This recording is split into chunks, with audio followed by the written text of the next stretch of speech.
APEC leaders met today in South Korea as Washington and Beijing's renewed trade truce sets the tone for the region's next economic moves. Ivy Reyes is reporting live from the APEC summit in South Korea for the details. Hello, Ivy, go ahead.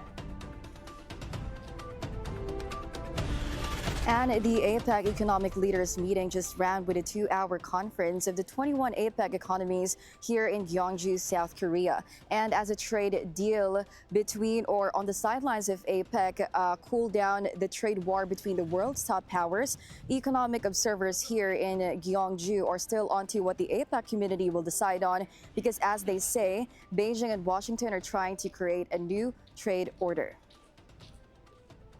President Lee Jae-myung of South Korea opens the meeting with a hope for solidarity amid what he explicitly said is a major turning point for the Asia-Pacific, where, and I quote, the international order is undergoing a drastic change. The South Korean president also underscored a dire momentum in the region for trade and investment. President Lee recognized disagreement when national interests are on the line, but focused on solidarity. This comes after Korea's banner story yesterday when U.S. President Trump and Chinese President Xi Jinping met on the sidelines of APEC, forging a trade truce that resulted in a lower tariff for some Chinese products and a more lenient access to China's rare earth metals for Washington.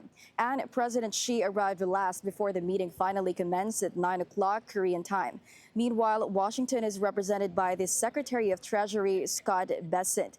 Japan's very first female Prime Minister, Sanae Takaichi, is also present in the meeting. The meeting this morning highlights APEC's priority of putting forward a dynamic and a predictable trade, something experts do not see as an alignment for Washington's America First foreign policy. President Bongbong Marcos is set to deliver his speech at the CEO Summit later this afternoon. Right now, the APEC's economic leaders' dialogue with the Business Advisory Council, or ABAC, is ongoing, which brings together the private sectors of various industries, advising economic leaders of the latest interests and trends of the business sector. Meanwhile, on Asia-Pacific's most awaited policy on artificial intelligence, Korea leads with its AI Basic Act of 2024.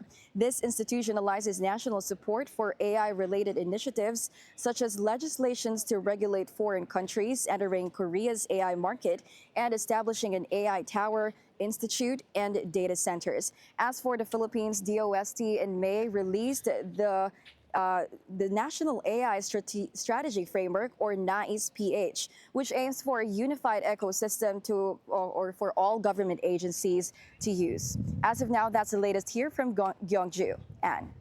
Thank you so much, Ivy Reyes, reporting live from South Korea.